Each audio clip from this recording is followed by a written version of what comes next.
ചൂരൽമല മുണ്ടക്കൈ ദുരന്തബാധിതർക്കായുള്ള ടൗൺഷിപ്പിലെ വീടുകളുടെയും റോഡുകളുടെയും മറ്റ് അനുബന്ധ സൗകര്യങ്ങളുടെയും എല്ലാം നിർമ്മാണ പ്രവർത്തനം അതീവ ദ്രുതഗതിയിൽ നടന്നു വരികയാണ്. പകൽ സമയത്തിന് പുറമെ രാത്രി സമയം കൂടെ ഉപയോഗപ്പെടുത്തി 900ഓളം വരുന്ന തൊഴിലാളികളെ ഉപയോഗിച്ച് വിവിധ ഷിഫ്റ്റുകളായി 5 സോണുകളിലായിട്ടാണ് നിർമ്മാണ പ്രവർത്തനം അതിവേഗതയിൽ പുരോഗമിച്ചുകൊണ്ടിരിക്കുന്നത്. 20-ലധികം വീടുകളുടെ വാർപ്പ് പൂർത്തിയായി കഴിഞ്ഞു. നവംബർ 2ാം വാരത്തോടുകൂടി എല്ലാ ദിവസവും 15 വീടുകളുടെയെങ്കിലും വാർപ്പ് പൂർത്തിയാക്കുന്ന നിലയിലാണ് പ്രവർത്തനങ്ങൾ ഇപ്പോൾ ആസൂത്രണം ചെയ്തിട്ടുള്ളത്. ഇതിനു പുറമെ 232 വീടുകളുടെ അടിത്തറയൊരുക്കുകയും 100ഓളം വീടുകൾക്ക് ആവശ്യമായ പില്ലർ ഉയർന്നും കഴിഞ്ഞിട്ടുണ്ട്.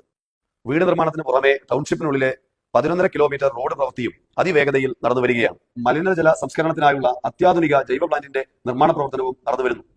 ഇത്തരത്തിൽ ടൗൺഷിപ്പിൽ ആവശ്യമായ എല്ലാ നിർമ്മാണങ്ങളും വിവിധ നിർവഹണ ഉദ്യോഗസ്ഥരുടെ മേൽനോട്ടത്തിൽ നടന്നു വരികയാണ്. നിർമ്മാണ പ്രവർത്തനങ്ങൾക്ക് ആവശ്യമായ cement plant, mixing unit, welding unit, കട്ട നിർമ്മാണ യൂണിറ്റ് തുടങ്ങിയവയും ടൗൺഷിപ്പിൽ സജ്ജീകരിച്ചു കഴിഞ്ഞിട്ടുണ്ട്.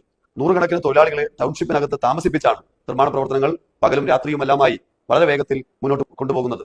അതോടൊപ്പം തന്നെ സർക്കാർ ഈ പ്രവർത്തനങ്ങൾക്കെല്ലാം വളരെ കൃത്യമായ മേൽനോട്ടം വഹിച്ചുകൊണ്ട് നിർമ്മാണ പ്രവർത്തനങ്ങൾ പൂർത്തീകരിച്ച് ദുരന്തബാധിതർക്ക് നൽകാൻ ആവശ്യമായ ഇടപെടലാണ് സർക്കാർ നടത്തിക്കൊണ്ടിരിക്കുന്നത്.